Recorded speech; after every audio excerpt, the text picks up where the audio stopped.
सभी लोगों को मेरा नमस्कार एंड आई होप आप लोग मस्त जबरदस्त ऑसम होंगे एंड साथ ही साथ श्री राधेश्याम त्रिपाठी स्कॉलरशिप टेस्ट 2024 यानी कि SRT ST 2024 की प्रिपरेशन में लग गए होंगे। यानी कि तैयारी जो है वो आपकी जोरों शोरों से शुरू हो गई होगी। तो कई बच्चों ने एग्जाम के लिए फॉर्म तो भरा है, स्कॉलरशिप टेस्ट के लिए फॉर्म भरा, अप्लाई किया हुआ है, लेकिन उन्हें ये नहीं पता कि आखिरकार क्या क्वेश्चन आने वाले हैं, कौन से टॉपिक इंपॉर्टेंट है पढ़ने के लिए, कौन से सब्जेक्ट से क्वेश्चन आएंगे एंड कितने आएंगे। तो इस सेशन में यानी कि आज के सेशन में मैं प्रीति तिवारी आप सभी के ये डाउट्स जो है वो क्लियर करने वाली हूं एंड आप सभी का स्वागत है हमारे इस चैनल पे। तो वीडियो को लास्ट तक जरूर देखें, साथ ही साथ बेल आइकन को प्रेस कर दीजिएगा अगर अभी तक आपने प्रेस नहीं किया तो फॉर नोटिफिकेशन, एंड अगर अभी तक आपने चैनल को सब्सक्राइब नहीं किया तो भाई ये तो क्राइम है, फटाफट सब्सक्राइब कर लीजिए एंड वीडियो अच्छी लग रही है तो लाइक करते जाइए। और जितने भी आपके दोस्त हैं, जितने भी आपके रिलेटिव हैं जो इस एग्जाम को देना चाहते हैं या किसी भी कॉम्पिटेटिव एग्जाम को देना चाहते हैं, तो इस चैनल का जो लिंक है वो शेयर कर दीजिए उनसे, क्योंकि ये जो चैनल है ना ये आपके लिए बहुत ही ज्यादा इंपॉर्टेंट है, बिलीव मी लाइफ टाइम के लिए बहुत ज्यादा इंपॉर्टेंट है। तो चलिए जानते हैं कि आखिरकार आपकी जो ये डाउट्स है ना कि क्या आएगा, कितना आएगा, कैसे प्रिपरेशन करनी है, वो सब कुछ क्लियर कर दिया जाए। ठीक है, तो सबसे पहले तो हम ये जानेंगे कि आखिरकार सिलेबस क्या है। तो सिलेबस के लिए हमारा सबसे इंपॉर्टेंट जो फैक्टर है ये जानना है कि सब्जेक्ट क्या क्या आएंगे। तो मैं आपको इस सेशन में सब्जेक्ट भी बताऊंगी, टॉपिक भी बताऊंगी, साथ ही साथ कैसे एग्जाम देना है ये भी बताऊंगी, कैसे प्रिपरेशन करनी है ये भी बताऊंगी। तो लास्ट तक जरूर देखना और फोकस होकर के बैठो। नोटबुक लेकर के बैठ सकते हो तो प्लीज नोटबुक पेन लेकर के बैठिए ताकि आप कुछ पॉइंट्स जो है वो नोट कर सकें। अब बात करते हैं कि आखिरकार क्या पैटर्न है। तो जैसा कि यहाँ पे लिखा हुआ है सिलेबस एंड पैटर्न, ठीक है। सो सिलेबस एंड पैटर्न में सबसे इंपॉर्टेंट है कि आखिरकार कौन से सब्जेक्ट हमारे आने वाले। तो हमें पता है कि हमने जो एग्जाम देना है, ठीक है, हमें जो एग्जाम देना है SRT ST का, उससे हम दो लैंग्वेज में दे सकते हैं, एक तो हिंदी मीडियम में और एक है हमारा इंग्लिश मीडियम में। ठीक है, हिंदी और इंग्लिश मीडियम में सबसे इंपॉर्टेंट है कि आखिरकार हिंदी इंग्लिश मीडियम में कौन बच्चा एग्जाम देगा। जिस बच्चे ने हिंदी मीडियम में फॉर्म भरा होगा वो हिंदी मीडियम का एग्जाम देगा, यानी कि ये इस साइड वाले आपके टॉपिक्स हैं। जिस बच्चे ने इंग्लिश मीडियम के लिए फॉर्म भरा है वो इंग्लिश मीडियम के टॉपिक्स को ध्यान से देखे, ये साइड आपके लिए बहुत ज्यादा इंपॉर्टेंट है। वैसे मैं दोनों के बारे में बात करूंगी। तो सबसे पहला सब्जेक्ट आता है साइंस यानी विज्ञान। तो साइंस में आपके ये चैप्टर्स हैं, यानी कि light, electric current, nutrition in plants and animals, reproduction in plants and animals, physical and chemical changes, force and pressure, crop production and management, micro organisms, ये सारे आपके जो है ये चैप्टर्स हैं जो कि इंग्लिश मीडियम के लिए इंपॉर्टेंट है। एंड सेम चैप्टर आपका हिंदी मीडियम में भी दिया हुआ है। ऐसा नहीं है कि इंग्लिश मीडियम में अलग, हिंदी मीडियम में अलग पढ़ना है, ऐसा बिल्कुल भी नहीं है। तो ध्यान से इस वीडियो को लास्ट तक जरूर देखें एंड जो बच्चा अभी देख रहा है फटाफट वीडियो को लाइक कर दो भाई, ठीक है। और साथ ही साथ चैनल को सब्सक्राइब कर लीजिए, क्योंकि ये जो चैनल है ना आपके लाइफ टाइम के लिए बहुत इंपॉर्टेंट है। नेक्स्ट हम बात करें, एक तो हमारा साइंस हो गया यानी कि विज्ञान हो गया। अब नेक्स्ट हमारा जो सब्जेक्ट है वो है मैथमेटिक्स यानी कि गणित, ठीक है।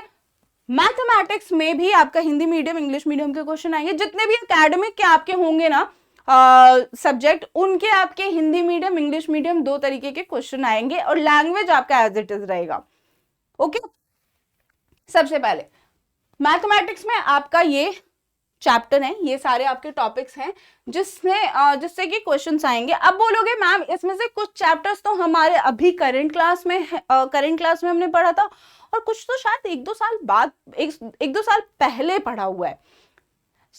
सबसे पहले तो मैं आपको ये बता दूं कि आपके जो ये चैप्टर्स लिए गए हैं स्टैंडर्ड यानी कि NCERT और साथ ही साथ स्टेट बोर्ड का जो हमारा 7th एंड 8th क्लास का जो सिलेबस है ना यही लिया गया है। जनरल नॉलेज, जनरल स्टडीज और साथ ही साथ आपका जो लैंग्वेज है उसको छोड़ करके, लैंग्वेज आपका बेसिक है। ओके, सो ये आपके 7th class 7th class NCERT and state board, 8th class NCERT and state board का आपका यहाँ पे टॉपिक लिया हुआ है। तो इसको ढंग से पढ़ लेना। कुछ तो पढ़े हुए हो, कुछ अभी पहले पढ़ा हुआ है, दिमाग से भूल गए, मतलब दिमाग से निकल गया है, भूल गए हैं, तो वो सब कुछ आपको याद करना है, वो सब याद हो जाएगा, उसके लिए डोंट वरी।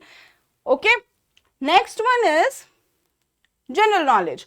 जनरल नॉलेज में आपका Indian history, geography, current events, ये आपके चैप्टर्स हैं जो आपको पढ़ना है एज इट इज सेम यहाँ पे आपका हिंदी का, यानी कि सामान्य विज्ञान में आपके ये 3 जो पोर्शन है ये आपको अच्छे से पढ़ना है। अब करंट अफेयर्स में ही आपके कई सारे, करंट इवेंट्स में ही आपके कई सारे क्वेश्चंस होते हैं, राइट। देन इंडियन हिस्ट्री में आपके कई सारे क्वेश्चंस है, ज्योग्राफी में कई सारे क्वेश्चंस है। तो ये 3 पोर्शन जो है ये आपको कंप्लीट करना है। तो इतना दिमाग में रखिए कि हमें जनरल नॉलेज के लिए ये 3 पोर्शन जो है वो कंप्लीट कर लेना है। आप इस चीज से बिल्कुल निश्चिंत रहिए कि लेवल बहुत ज्यादा हाई हो जाएगा, तो हाई तो होगा, स्कॉलरशिप है ना, मॉनेटरी बेनिफिट्स मिल रहे हैं, एकेडमिक बेनिफिट्स मिल रहे हैं, तो थोड़ा तो हाई होगा, लेकिन हाँ आपको उस हिसाब से प्रिपरेशन करनी है। कंपटीशन है, कंपटीशन की तरह लग के प्रिपेयर करना है इसके लिए, ओके। देन उसके बाद हम बात करते हैं लैंग्वेज की। तो लैंग्वेज में आपका इंग्लिश में comprehension, unseen passage, word and sentences, antonym, synonym, rearranging jumbled words, then structure, spelling, passivation, use of preposition, tense forms, then उसके बाद है use of degrees of comparison। Basically ये आपका एडजेक्टिव का पार्ट होता है, ठीक है, ये आपका एडजेक्टिव का पार्ट है। और साथ ही साथ आपका थोड़ा सा हिंदी में डिफरेंट है, थोड़े से टॉपिक्स जो हैं वो अलग आपको मिलेंगे, जैसे वर्ण विचार है, देन उसके बाद पर्याय विलोम है, शब्द विवेक है, शब्द भेद है, अशुद्ध वाक्यों को शुद्ध करना है, मुहावरा है, पद भेद है, लोकोकित है, पद परिचय है, देन उसके बाद वाक्य रचनांतरण है। तो ये सारे जो टॉपिक्स है हिंदी और इंग्लिश में थोड़े से अलग है, तो इसको ध्यान से समझना आप, ओके। करते, ये तो बात रही हमारी सिलेबस की, सब्जेक्ट की। तो कौन कौन से सब्जेक्ट हमारे आएंगे यहाँ पे एक बार रिकॉल कर लेते हैं। हमारा आएगा साइंस, ठीक है, हमारा आएगा साइंस, देन उसके बाद हमारा आएगा मैथ्स, देन उसके बाद हमारा आएगा जनरल नॉलेज और लैंग्वेज, ठीक है, लैंग्वेज, ओके। सो हमें क्या करना है, हमें इन चैप्टर्स, इन सब्जेक्ट्स की अच्छे से प्रिपरेशन करनी है। अब बात करते हैं पैटर्न क्या होगा, कितने मार्क्स की क्वेश्चन आएंगे, साथ ही साथ यस आपका रीजनिंग भी होगा, रीजनिंग भी होगा, इसको ध्यान में रखना, मेरे माइंड से स्किप हो गया, लेकिन रीजनिंग भी होगा आपका, जिसमें कि आपके ये चैप्टर्स हैं और सेम चैप्टर्स आपका हिंदी मीडियम में भी आएगा, ठीक है। देन उसके बाद में हम बात करते हैं एग्जाम पैटर्न की। एग्जाम पैटर्न की सबसे इंपॉर्टेंट है, देखो एग्जाम पैटर्न समझ में आ जाएगा ना, तो ये भी समझ में आ जाएगा कि कैसे क्वेश्चंस आ सकते हैं। सबसे इंपॉर्टेंट है एग्जाम पैटर्न में कि हमारा सब्जेक्ट क्या क्या कवर हो रहा है। तो science, mathematics, English, Hindi, general knowledge and reasoning, ये आपके सब्जेक्ट्स हैं जो कवर होने वाले हैं। उसके बाद में नंबर ऑफ क्वेश्चंस कितने होंगे, तो नंबर ऑफ क्वेश्चंस आपके 100 होंगे। ड्यूरेशन क्या होगा, 120 मिनट आपका होगा, यानी कि 2 आवर्स का आपका पेपर होने वाला है। देन बात करते हैं कि आखिरकार मार्किंग स्कीम क्या होगी, यानी कि कैसे मार्क्स मिलने वाले हैं। तो हर एक सही क्वेश्चन पे, हर एक सही आंसर पे आपको 1 नंबर मिलेगा, लेकिन वहीं अगर एक क्वेश्चन गलत हो गया तो 0.25 मार्क्स, यानी 0.25 मार्क्स जो है वो आपके डिडक्ट हो जाएंगे।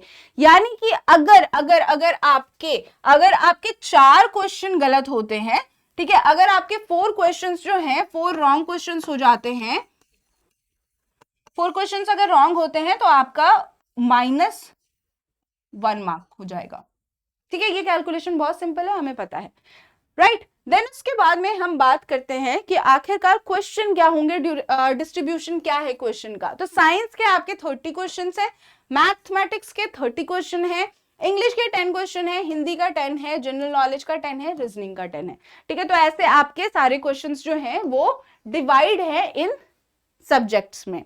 अब बात करते हैं कौन कौन सी चीजें हमें ध्यान में रखनी है। अब थोड़ी सी टिप्स मैं आपको दे दूं, तो ध्यान से सुन लो इस बात को, अगर सुन सको तो, क्योंकि ये बहुत इंपॉर्टेंट है।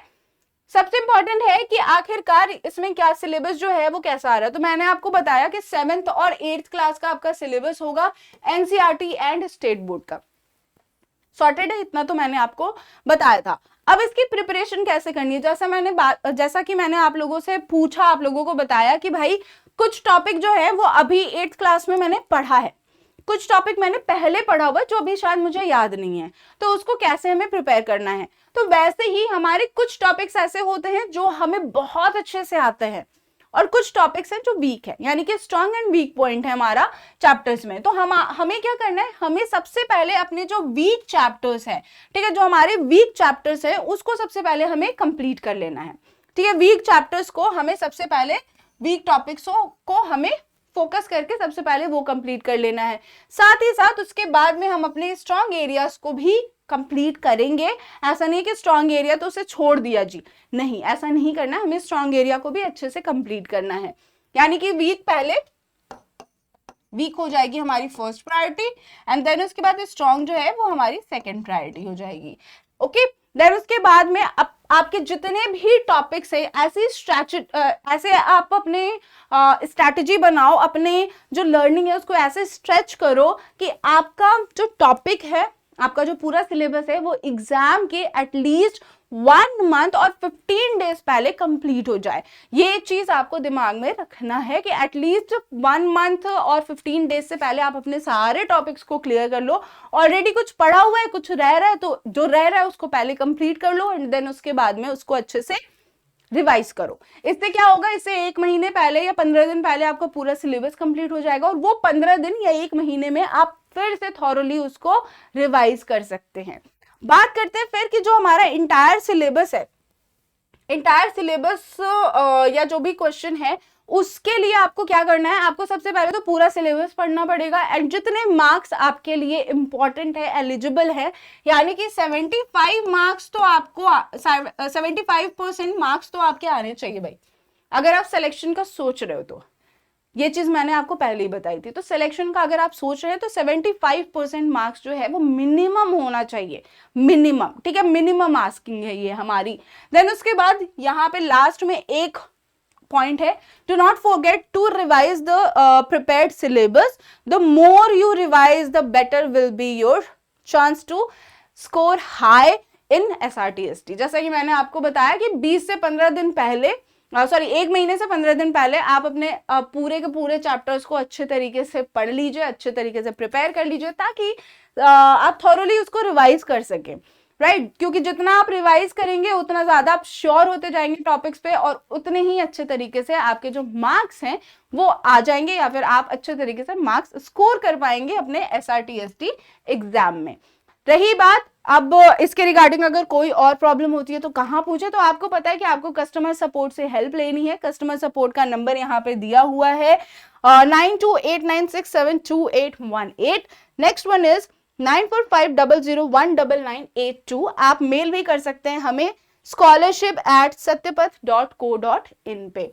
तो आई होप ये जो सेशन है आप लोगों को अच्छा लगा होगा, एंड साथ ही साथ बहुत ही इंफॉर्मेटिव सेशन रहा होगा। आप लोगों को क्या करना है, आप लोगों को सिलेबस वाइज अपने आप को प्रिपेयर करना है। सिलेबस में आपके जो चैप्टर्स हैं ये आपको पता चल चुके हैं, साथ ही साथ हमारे जो सब्जेक्ट्स हैं ये आपको पता चल चुके हैं कि science, mathematics, English, Hindi, general knowledge and reasoning ये आपके सब्जेक्ट है। तो इसको बहुत ही अच्छे तरीके से प्रिपेयर कर लीजिएगा, और देन उसके बाद में एग्जाम एकदम बढ़िया तरीके से स्कोर कर लेंगे, ठीक है। सो thank you so much for your time guys. आज के लिए इतना ही। नेक्स्ट सेशन में हम कुछ नई इंफॉर्मेशन लेकर के आएंगे आपके लिए, तो इसके लिए स्टे ट्यून। एंड अगर अभी तक चैनल को सब्सक्राइब नहीं किया है फटाफट कर लीजिए, बेल आइकन को प्रेस कर लीजिए, एंड वीडियो अच्छी लग रही है तो लाइक करना मत भूलना। और इसकी जो PDF है वो आपको टेलीग्राम चैनल पे मिल जाएगी, जो कि डिस्क्रिप्शन बॉक्स में मेंशन है, जिसका लिंक डिस्क्रिप्शन बॉक्स में मेंशन है। तो फटाफट जाइए एंड लिंक को ओपन करके टेलीग्राम पे ज्वाइन कर लीजिए हमें, एंड इस PDF को एक्सेस कर लीजिए। So thank you so much guys, it's really nice talking to you. Next session में मिलते हैं, बाय बाय, टेक केयर।